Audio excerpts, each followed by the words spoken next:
जय श्री कृष्णा। राधे राधे। आज आप लोग सुनेंगे बहुत ही सुंदर एक धार्मिक कथा।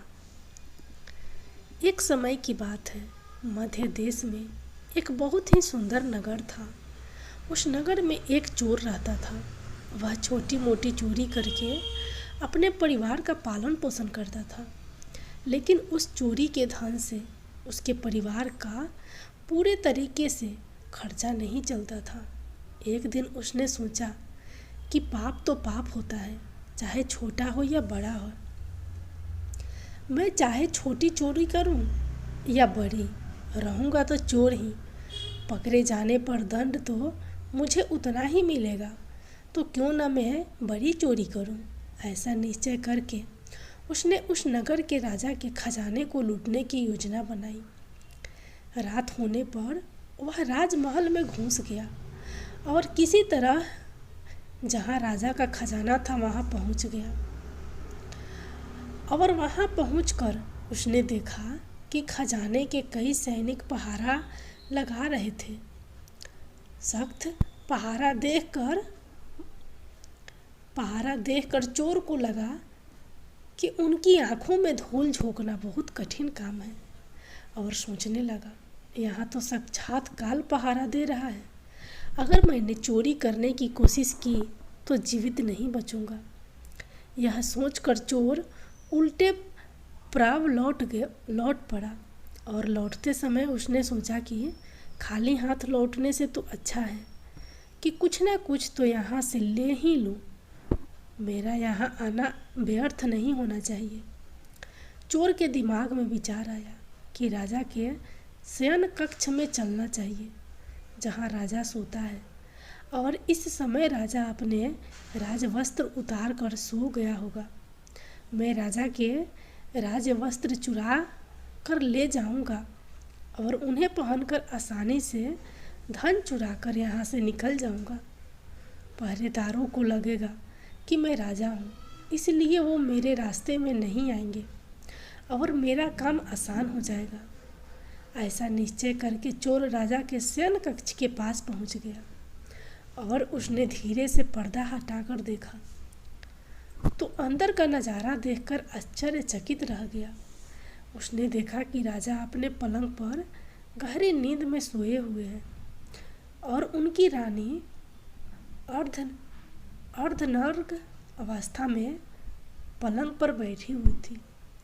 रानी को जागता हुआ देखकर चोर के हाथ पैर फूल गए और वह एक तरफ दीवार से सटकर खड़ा हो गया और रानी के सो जाने का इंतजार करने लगा।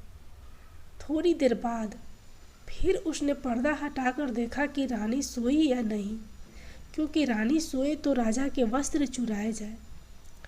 चोर ने देखा रानी अभी भी उसी तरह बैठी हुई थी। यह देखकर चोर वहाँ रखी हुई कुर्सी पर बैठने लगा। जैसे ही वह कुर्सी पर बैठा तो उस पर रखी हुई पानी की गिलास नीचे गिर गई। उस आवाज़ को सुनकर राजा की नींद तो नहीं खुली, परंतु रानी तलवार लेकर बाहर आ गई और तलवार चोर की गर्दन पर रख दी और बोली, कौन है तू और यहाँ किस लिए आया है? सच सच बता, वरना तेरा सिर धड़ से अलग कर दूंगी। चोर डर के मारे पसीने से लथपथ हो गया और हाथ जोड़कर गिड़गिड़ाता हुआ बोला, रानी साहिबा, मेरी जान बख्श दो। मैं एक गरीब चोर हूँ और चोरी करने के उद्देश्य से ही मैं यहाँ पर आया हूँ। छोटी मोटी चोरी करके अपने परिवार का पालन पोषण करता हूँ। आप मुझे मार दोगी तो मेरे बच्चे अनाथ हो जाएंगे। मैं वचन देता हूँ कि इस बार मुझे छोड़ दो। मैं कभी दोबारा राजमहल की तरफ मुड़ कर नहीं देखूँगा। मेरे छोटे बच्चों पर रहम करो। रानी को उस पर दया आई और कहा, सुनो, मैं तुम्हारे एक शर्त पर छोड़ सकती हूँ। मैं इस समय काम से पीड़ित हूँ। यदि तुम मेरे साथ समागम करो तो मैं तुम्हें यहाँ से जाने दूंगी, वरना एक ही झटके से तुम्हारा सिर काट दूंगी।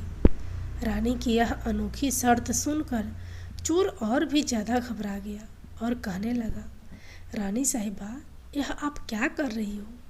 मैं तो एक चोर हूँ और आप इतने बड़े राज्य की महारानी। मेरी क्या औकात है जो मैं तुम्हारे साथ ऐसा करूँ? मेरे लिए तो यह सोचना भी बहुत बड़ा पाप है। रानी ने कहा, मैं कुछ नहीं सुनना चाहती। अगर तुम्हें अपनी जान प्यारी है तो मैं जैसा कहती हूँ ऐसा ही करो, वरना मरने के लिए तैयार हो जाओ। रानी का ऐसा प्रस्ताव सुनकर चोर की जान हलक में अटक गई और सोचने लगा, आज मैं बहुत बड़ी मुसीबत में फंस गया। यदि मैंने रानी की बात नहीं मानी तो भी मारा जाऊंगा, और बात मान ली तो भी मारा जाऊंगा। चोर बहुत बड़ी दुविधा में पड़ गया कि क्या करूं। आखिरकार उसने रानी के साथ समागम करने की बात को स्वीकार कर ली और बोला, रानी साहिबा, मुझे 5 मिनट का समय दे दो। मुझे बहुत जोर से लघु शंका लगी है। पहले मुझे लघु शंका से निवृत्त होने दो, उसके बाद आप जैसा कहोगी मैं वैसा ही करने के लिए तैयार हूँ। रानी ने तुरंत तलवार के इशारे से पेशाब खाने को बता दिया और चोर उसकी तरफ चल दिया और रानी वहीं पर खड़ी होकर उसके लौटने की प्रतीक्षा करने लगी। चोर ने इधर क्या किया, रानी की नज़र से बचकर वहाँ से भाग निकला। भागते भागते जब वह द्वार पर पहुँचा तो द्वार पर जो सैनिक था उसने उसे पकड़ लिया और उससे पूछताछ की। चोर डरा हुआ था। उसने सैनिकों को सच सच बता दिया कि वह एक चोर है और राजमहल में चोरी करने आया था, लेकिन रानी ने उसे पकड़ लिया और उसे छोड़ने के बदले एक शर्त रखी कि वह उसके साथ समागम करे। इसलिए मैं लघु शंका का बहाना बनाकर वहाँ से भाग आया और इस तरह से वह चोर गिड़गिड़ाकर सैनिक से उसे छोड़ने का आग्रह करने लगा। सैनिक ने कहा, देख भाई, मैं तुझे एक शर्त पर जाने दे सकता हूँ और शर्त ये है कि तुम्हें पुनः रानी के पास लौट कर जाना होगा और रानी से कहना होगा कि मैं तुम्हारे साथ समागम करने के लिए तैयार हूँ, किंतु उससे पहले तुम्हें अपने हाथ से राजा को मारना होगा। सैनिक की यह शर्त और भी ज़्यादा कठिन थी। चोर ने सोचा, वैसे तो प्राण बच भी सकते थे, परंतु अब नहीं बचेंगे। अगर रानी से यह बात कही तो रानी मेरा सिर काट देगी। अब चोर को चारों तरफ मौत ही मौत दिखाई दे रही थी। अब मजबूर होकर चोर वापस सती के पास गया और बोला, रानी साहिबा, मैं तुम्हारे साथ समागम तो करूँगा, लेकिन मुझे एक बात का डर है। उस समय राजा साहब नींद से जाग गए तो ना तुम बचोगी और ना मैं।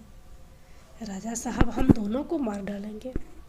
इसलिए तुम्हें एक काम करना होगा, तुम अपने हाथों से राजा का सिर काट दो, फिर हम निर्भय हो जाएंगे।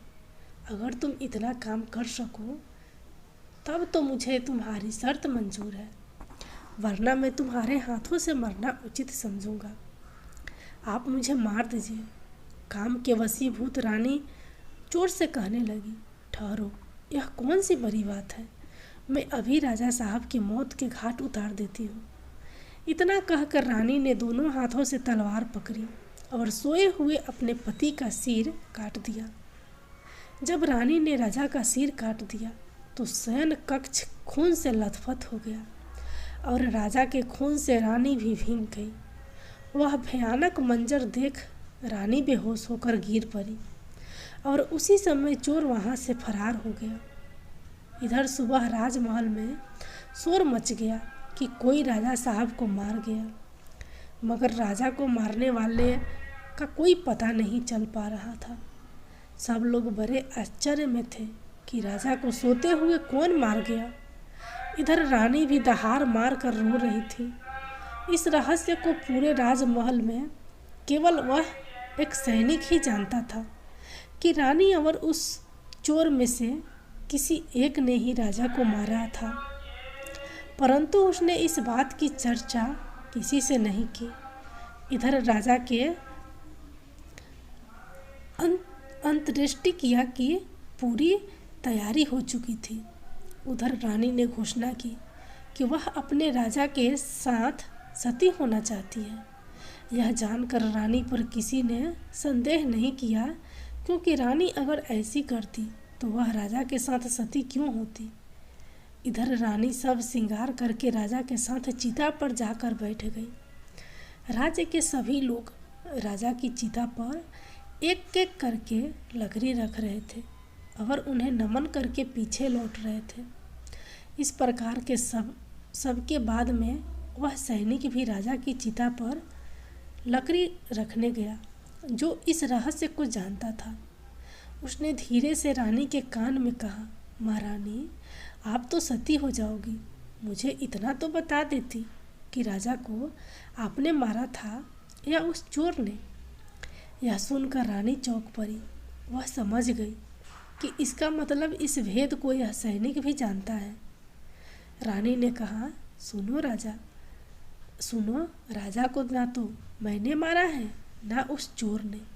अगर तुम्हें यह जानना है कि राजा को किसने मारा है तो तुम नगर से बाहर उत्तर दिशा में जो जंगल है उसमें चले जाओ। वहाँ कुटिया में एक बुढ़िया रहती है, वो तुझे इस रहस्य को जरूर बता देगी। सैनिक को यह रहस्य जानना था, इसलिए वह अगले ही दिन रानी के बताए अनुसार जंगल में चला गया। जंगल में पहुंचने पर उसे वह कुटिया दिखाई दी जिसमें वो बुढ़िया रहती थी। सैनिक उस बुढ़िया के पैर पकड़ बोला, माँ जी, मैं एक रहस्य जानने के लिए आपके पास आया हूँ। राजा साहब की हत्या किसने की? तब बूढ़ी माँ कहती है, बेटा, अगर तुझे यह रहस्य जानना है तो तुझे एक काम करना होगा। मेरी कुटिया के बाहर एक बकरा बंधा हुआ है। तू अपनी तलवार से उसका सिर काट दे और सिर काटते ही बकरे का धड़ वहीं गिर जाएगा और उसका सिर हवा में उड़ने लगेगा। तब तुम उस बकरे के सिर के कान पकड़कर लटक जाना। वह बकरे का सिर तुझे जिस जगह पर ले जाएगा वहाँ पहुँचकर तुझे तेरे सवाल का जवाब मिल जाएगा कि राजा को किसने मारा है। अब सैनिक ने वैसा ही किया। कुटिया के बाहर जो बकरा बंधा हुआ था, सैनिक ने उस बकरे का सिर काट दिया। सिर कटते ही वह हवा में उड़ने लगा। उसने झपट कर बकरे के दोनों कान पकड़ लिए। वह सिर उड़ता हुआ उस भयंकर वन के बीचों बीच उसे ले गया। उस जगह पर एक गुफा बनी हुई थी। उस गुफा के द्वार पर जाकर वह सिर नीचे उतर गया। सैनिक सोचने लगा कि इस जंगल में तो कोई मनुष्य नहीं दिखाई दे रहा है। यहाँ भला कौन मुझे राजा की मौत का रहस्य बताएगा। वह गुफा के द्वार पर खड़ा खड़ा यही सोच रहा था और वह गुफा एक राक्षस की थी, जिसमें वह राक्षस और उसकी एक बेटी रहती थी। अब शाम हो गई और वह राक्षस अपने भोजन के लिए बाहर गया हुआ था। गुफा के अंदर उसकी बेटी मौजूद थी। इधर जब राक्षस कन्या को किसी मनुष्य की गंध मालूम पड़ी तो वह द्वार पर निकल कर आई तो उसने देखा कि एक हट्टा कट्ठा नौजवान गुफा के द्वार पर खड़ा है। राक्षस कन्या से सोचा कि अगर मैंने इसे खा लिया तो मेरे एक समय की भूख मिट जाएगी, और अगर मैंने इसे जिंदा रखा तो यह नौजवान मेरे बहुत काम आएगा। राक्षस कन्या ने तुरंत एक सुंदर लड़की का रूप बनाया और उसके सम्मुख पहुंच गई। इतनी सुंदर स्त्री आज तक उसने पहले कभी नहीं देखा था। वह सैनिक उसे देखते ही उस पर मोहित हो गया। लड़की भी उसे अपनाने के लिए आई थी, इसलिए उसे अपनी गुफा में बुलाकर ले गई और उसके साथ खूब मस्ती की।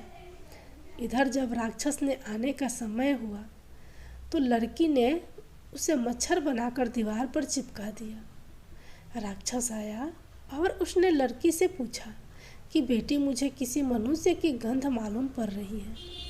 मुझे लगता है कि कोई आदमी हमारी गुफा में घुस आया है। तब बेटी बहाने बनाती हुई बोली, पिताजी कैसा बात कर रहे हैं? हमारे होते हुए कौन मनुष्य यहाँ आने की हिम्मत करेगा? मैं तो उसे कच्चा चबा जाऊंगी। इस तरह उसने राक्षस को गुमराह कर दिया। अब वह राक्षस कन्या रोज उसे रात होने पर पुरुष बना देती थी और दिन में उसे मच्छर बनाकर दीवार पर चिपका देती थी। इस प्रकार सैनिक को राक्षस की गुफा में रहते रहते काफ़ी दिन बीत चुके थे। अब उसे अपनी पत्नी और बच्चों की याद आने लगी, परंतु वह राक्षस कन्या के चंगुल से नहीं निकल पा रहा था। एक दिन उसे मौका मिल गया और वह किसी तरह रात में वहाँ से भाग निकला और भागते भागते कई दिनों के बाद वह अपने नगर पहुँच गया। अपने घर पहुँचकर उसे बहुत खुशी हुई। अपने बच्चों से मिलकर वह बहुत प्रसन्न हुआ। सोचने लगा, अच्छा हुआ जो मैं वहाँ से चला आया। न जाने कब तक वो मुझे मच्छर बनाकर वहाँ रखती। इस तरह उस सैनिक को अपने घर पर रहते हुए काफ़ी दिन बीत गए। एक दिन उसे फिर उस लड़की की याद आई। अब तो दिन रात वह उसके ख्यालों में खोया रहता। उसकी सुंदरता को याद करके उससे मिलने की इच्छा करता। उसके बिना न खाना अच्छा लगता न पीना। हर समय यही सोचता था कि उससे किस तरह मिलन होगा। सैनिक उस राक्षस कन्या से मिलने के लिए छटपटाने लगा और उसने फिर से उसके पास जाने का निश्चय किया। उसने सोचा कि पिछली बार तो मुझे उस बुढ़िया ने पहुंचा दिया था, लेकिन अब मैं वहाँ से भागकर आया हूँ, इसलिए मुझे रास्ते भी ज्ञान नहीं है। क्यों न मैं एक बार फिर उस बुढ़िया की सहायता ले लूँ। ऐसा सोचकर वह उस बुढ़िया की कुटिया पर पहुँच गया और हाथ जोड़कर बोला, हे माता, एक बार मुझे फिर से उसी स्थान पर भेज दो जहाँ पर मुझे पहले भेजा था। अब वह सैनिक राजा की हत्या का रहस्य जानना भूल चुका था और राक्षस कन्या से मिलने की बेचैनी उसके अंदर बढ़ती जा रही थी। वह बुढ़िया समझ गई कि यह काम के वशीभूत है। उस बुढ़िया ने कहा, बेटा, पहले तो मेरे पास एक बकरा था जिसके कान पकड़कर तुम वहाँ चले गए। अब तो वह भी नहीं है, मैं तुम्हें कैसे पहुँचाऊँ? तब सैनिक ने कहा, हे माता, मैं तुम्हारी जीवन भर ऋणी रहूँगा। एक बार उस लड़की से मुझे मिला दो। बुढ़िया ने कहा, बेटा, मैं तुझे मिला तो दूंगी, पर इसके लिए तुझे अपने बेटे को मेरे पास लाना होगा। सैनिक बोला, यह कौन सी बड़ी बात है? इतना कहकर सैनिक अपने बेटे को बुला कर ले आया।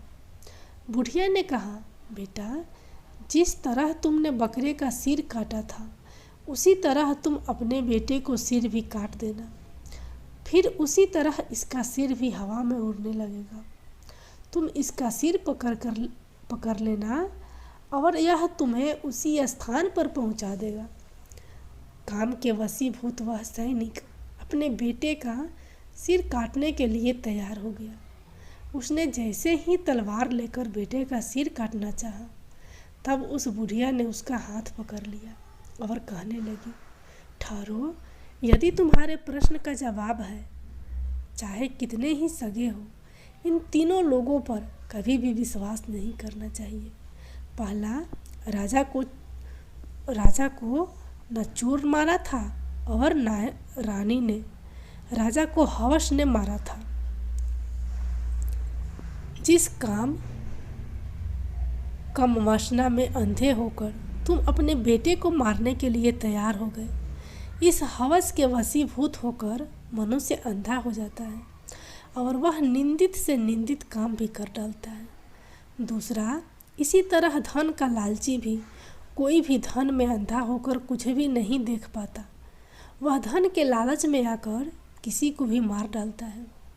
और तीसरा, क्रोधी क्रोध में आंख अंधा होकर मनुष्य सब कुछ भूलकर वह सब कर डालता है जो जीवन भर उसे पछताने के लिए विवश कर देता है।